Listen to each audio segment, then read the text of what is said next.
Friends, today we have a special guest who is with us. As we make the turn from Thanksgiving toward Christmas, we begin today the season of Advent. And for us, Advent throws our mind back to things like the birth of Jesus, Bethlehem, Nazareth, Israel, Galilee, all of what became Jesus' life. And we're fortunate today because we have somebody who lives in that land. Our friend today is Mike Abu Libdeh. Is that correct? Close enough for me. He lives in East Jerusalem. Probably 30, 40 times a year you're in Bethlehem, yes. He's at the Sea of Galilee all the time. The temple that we read about in the Bible, he sees the foundation of that temple. Oh my goodness, you live very near the temple. Yes, so here's a person who knows the land, who knows the stories, who feels it, who breathes it, who lives it.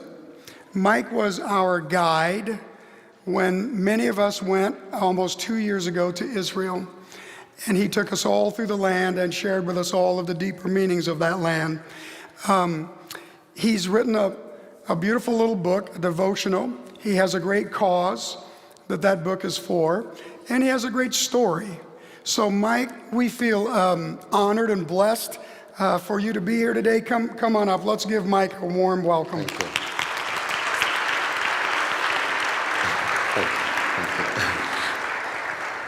Hello, friends. Good morning. Believe it or not, this is my second week here in the States. I have the honor to stand in beautiful sanctuary to talk about the Holy Land and my message from the Holy Land.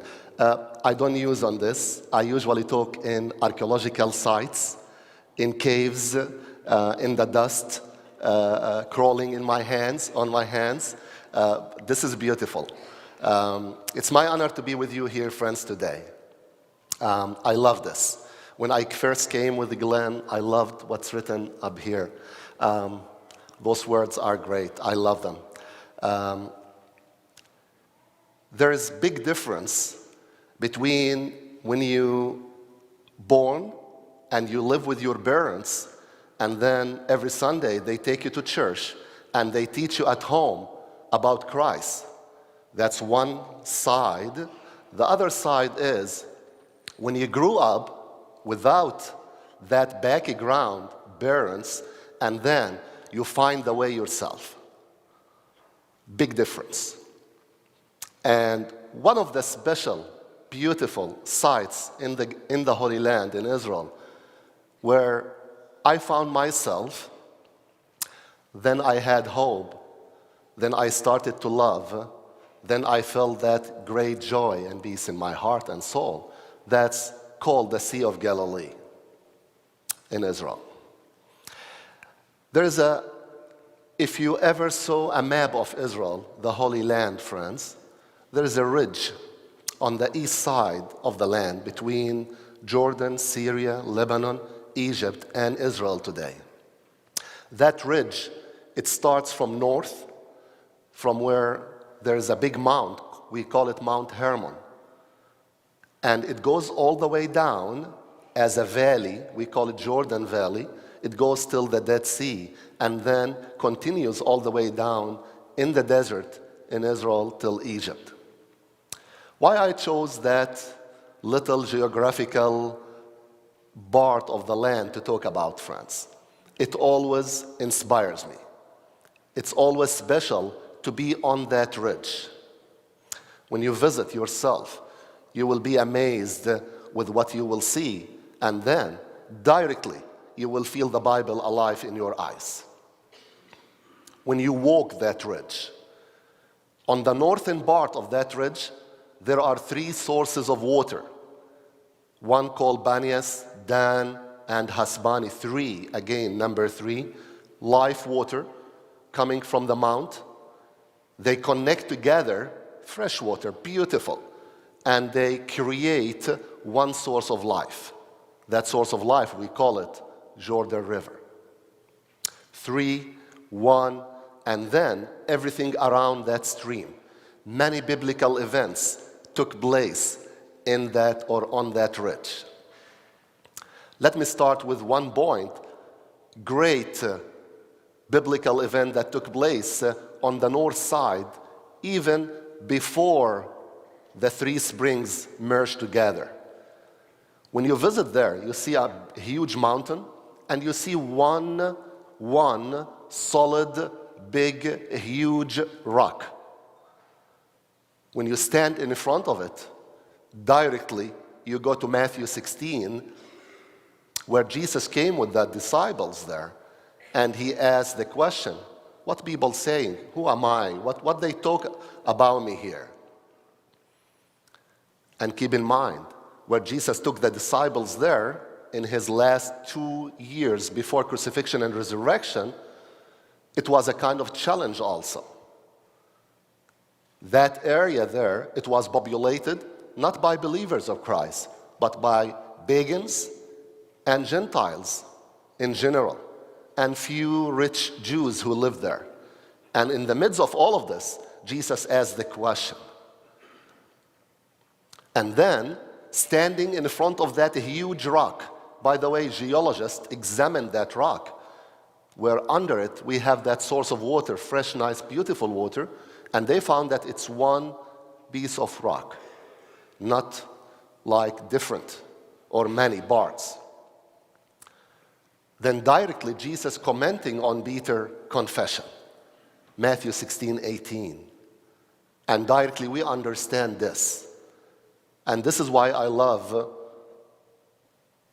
one of the reasons your sanctuary, friends. There are no much decorations here, except of the Christmas decorations. And that's great. Because today, in our world, friends, the routine of our understanding of the Bible and not standing and going in depth, trying to go around the words and the message of the Gospels, what it's all about, sometimes we forget, with my respect, what do we need to decorate? And going back to Jesus' note in Matthew 16:18, then it's easy for all of us to understand what's the church. It's great to be here, to gather, to share, but there is somewhere more warm need to be decorated, friends. Each one of us, soul and house of God. And Jesus Christ gave us, the Savior, that great message at the beginning of Jordan River. Then going down from there, you come to a body of water called Galilee, Jordan River coming into Galilee. And then those of you who have been in the Holy Land, or you will come, you will have the chance to sail in a little boat, wooden boat, into Galilee, friends. And usually we stop that boat in the middle there, and we allow the people with their soul's ears and their soul's eyes to live Galilee. And while listening to the sound of the water, the same body of water where Jesus walked, preached, raised people from death, and built his ministry and gathered the disciples, the same body of water, Galilee. And by the way, that's where I was inspired mostly, or the most in my life, in that body of water, friends. Maybe the words can't give Galilee what it means unless you come and you experience Galilee at least once in your life. But then, going down from Galilee, the same ridge, it takes us down to the Dead Sea. And before we come to the Dead Sea, there's a place there called Bethany beyond Jordan, on the same line of Jordan River. That's where Jesus was baptized. So we have many biblical events that took place on that ridge called Jordan River. And think of the baptism, friends. With my respect, with the different interpretations or meaning symbolically or calling it differently in different denominations, but The baptism of Jesus himself took place at the beginning of the Dead Sea. Wow. When I took the decision to be a follower of Christ, practically, then those waters cleansed my soul, took all those sins down to where? To the Dead Sea, where everything is dead. It's like a new page I open in my life. And then we come to the Dead Sea itself, which is a whole different story. So I mentioned one body of water up there called Galilee, and then we have another body of water called Dead Sea. Those of you who have been with me in the Holy Land in Israel, you enjoyed Galilee, you wanted to stay in Galilee, you wanted even to live in Galilee, and I'm sure you still live with Galilee memories. But the Dead Sea, I'm not sure what memory you have from there. Because when you experience the Dead Sea, you can't stand there more than 20 minutes. Your body will tell you, take me out of this. It's heavy. And let me take you to another analysis of those two bodies of waters. When you look at Galilee, friends, you will see that it's like our hearts, the shape of it. So beautiful. Galilee is green. People, they come around there, they stay, they enjoy it. But when you go down to the Dead Sea, you will see it's logged, it's closed, a lot of salt and minerals.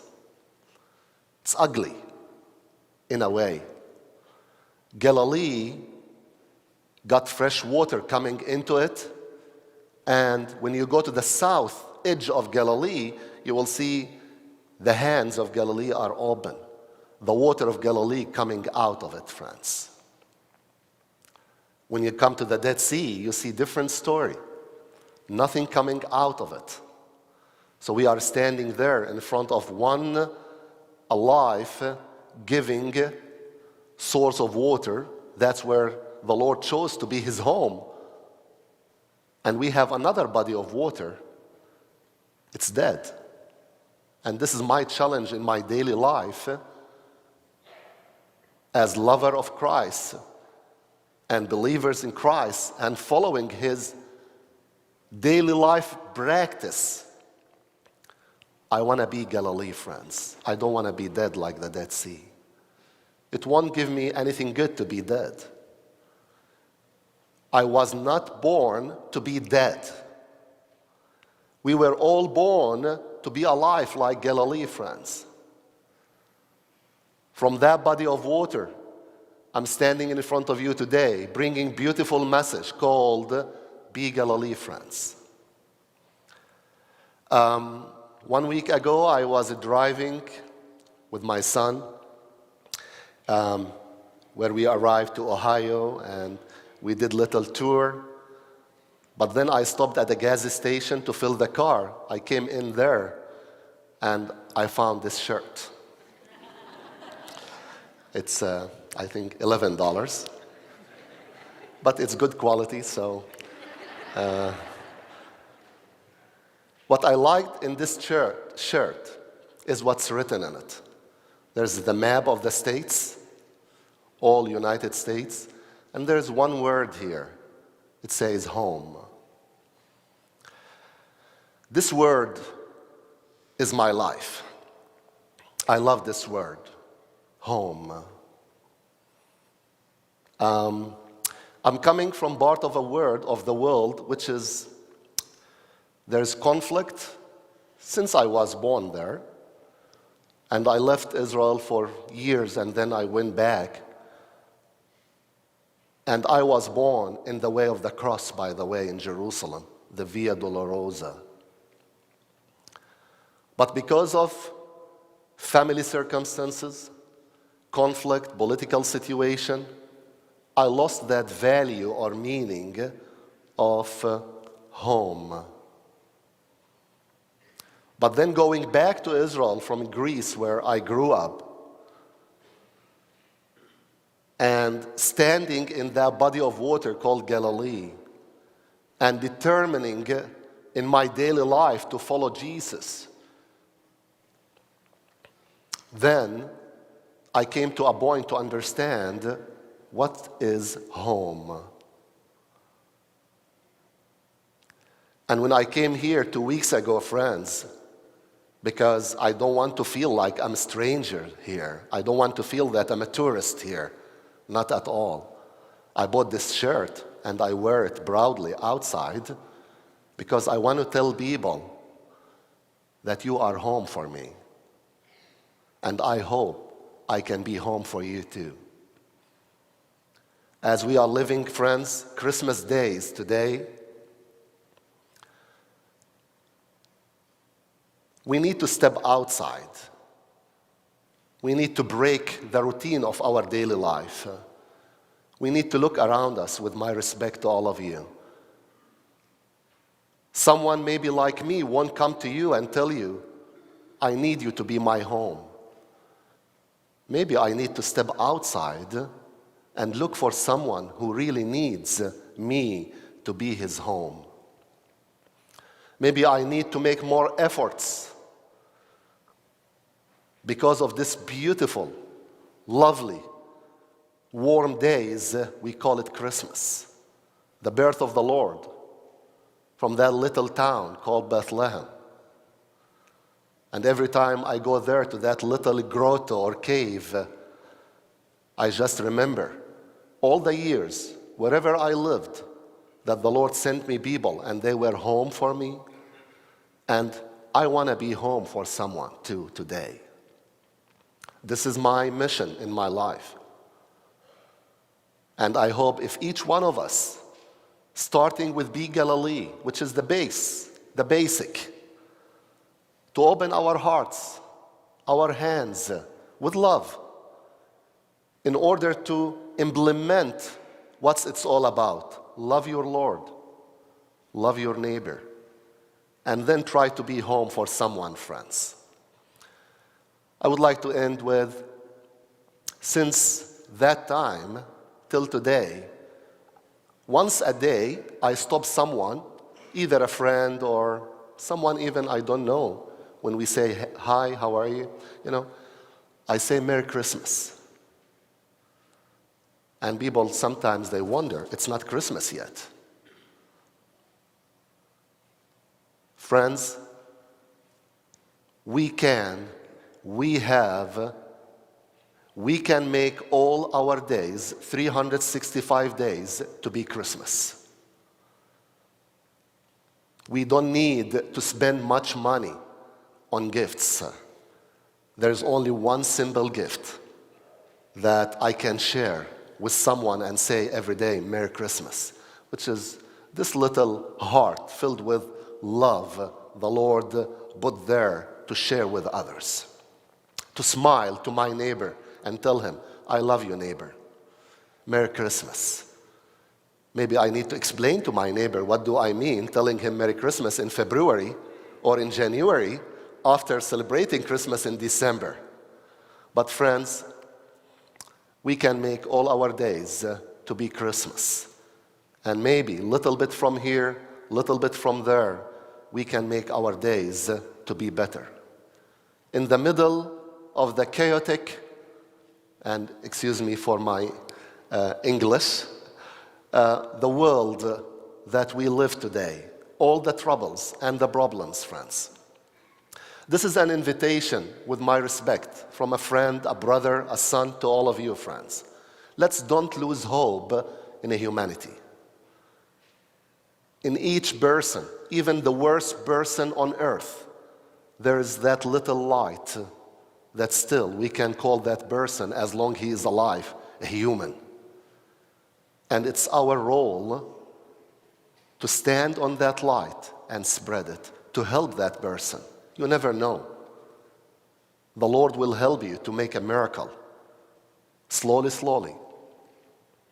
I know for some of you or all of us, it's sometimes disappointing because of all the bad news we hear from here and there. But let's never lose hope. Our trust in the Lord means as long we breathe and we are alive, to keep working, to keep acting, to keep being the Gospels and the disciples and spread the word. To keep hoping and dreaming. To keep working that tomorrow will be better for our children and new generations, friends. This is my message, friends. Let's don't shut down and close our doors and say, as long I am okay, I don't care. No. Then our society will be dead like the Dead Sea. Let's open all our hearts and doors, friends. Let's try to connect even with the strangers, if you want to call the other strangers, and I don't like that word. Even with those who have different colors from us, friends. Let's approach others and show them the love the Lord put here to share with them. You never know. Maybe you will touch that next person you will share with or talk with, friends. Wish you all, friends, Merry Christmas. It's honor and great for me to stand here, friends. I will never forget this chance, friends, to stand in front of all of you.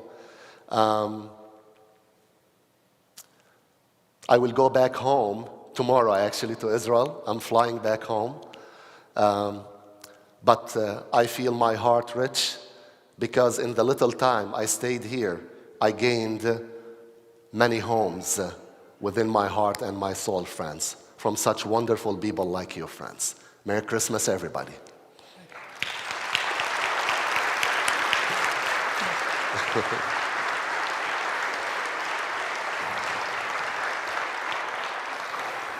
So, Mike, this whole idea of the Galilee, it receives and it gives, and that's why it's alive. It's a giving place.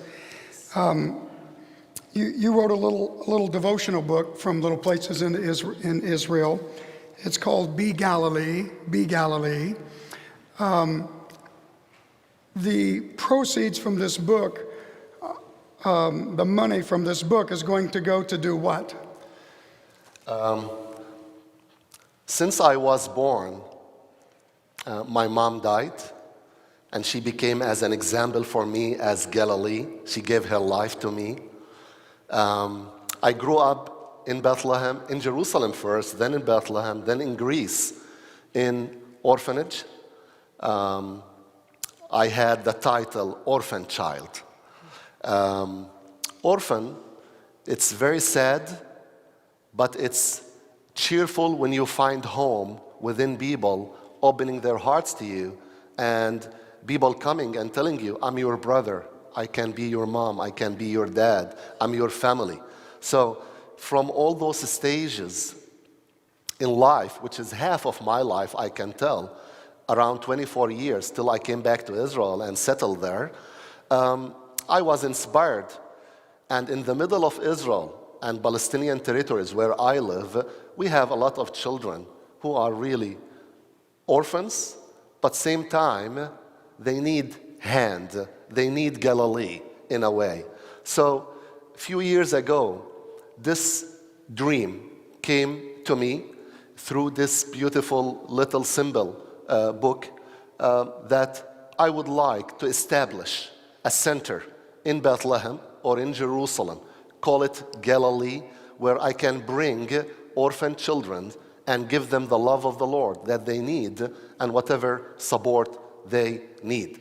Now, because of all what's going on in the land there, so my idea, and we started actually to build our team and working on that, so we hope next year or in 2 years really to start doing this and make the dream a fact and start to serve those children. My idea is to bring Jewish orphans, Christian orphans, and Muslim orphans together. You know why? One reason. Because today, looking at the world, sometimes you feel disappointed from the adults or like us. So my real investment for better future is in those little kids who don't have parents to direct them. So this is one goal. The second goal is to show them the love of the Lord and bring them to Jesus Christ. So this is my dream, and I hope really it will happen soon so we can give life to some of those little kids, or give them home, as I call it all the time, friends. Yes. So if you want to, these little books are $25. Mike will be at the back. He'll sign a book for you if you would like that. If you don't want the book, but you want to support the dream, you can do that too, right? So that would be great. And does anybody in here know, is the Dead Sea south of Galilee or north of Galilee? Somebody raise your hand and tell me. Somebody raise your hand and tell me. Not you, Ginger, you went there. Is the Dead Sea south of Galilee or is the Dead Sea north of Galilee? Come on, there's only two guesses, come on. Who, what? South, beautiful, beautiful. Hey, Doug, would you do me a favor? And I've purchased a copy of this book. Would you take it back to that guy? That's his copy for knowing more than anybody in this church today. Well, that's great.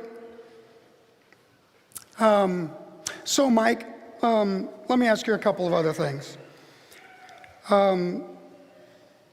You are Palestinian, right? So, you know, we don't even know what all that stuff, you know, it's a confusing thing for us. So, you're a Palestinian Christian and you grew up in a Greek Orthodox church, right? Yes. So, tell us a little bit about what that's like living in Israel as a Palestinian Christian. Because of what Glenn said, so everything in my life is Greek and must be Greek in a way. I love Greece because that's the country where it opened its boundaries and it became home for me. I mean, Greek people were the church actually in Jerusalem, the Greek Patriarchate. He gave me a kind of scholarship since I was a little kid, and they moved me to Greece where they have a big center for orphan children, international center. And I lived in Athens and then in Crete.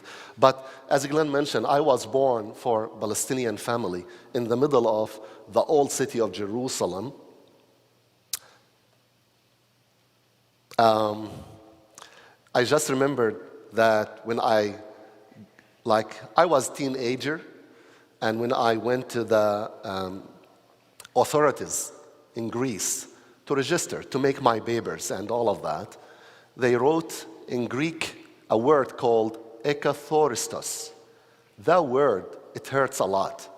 Why? Because where I was born, 2 years after Jerusalem became part of Israel, and originally my parents, grandparents in Bethlehem, Jerusalem, Palestinians, but then things changed, so different nationalities. And when I went to Greece, I don't have a kind of passport. So they said that word to me, and they wrote there that word, which means unknown. I can tell you, friends, that this is the most hurt word I ever heard or had in my life, ever. And that's part of my mission today, to give any person on earth, any child, not to feel unknown. Because it's not good to be unknown. What do you mean by unknown? I'm a human here. I have here heart, soul, personality, education. I am known.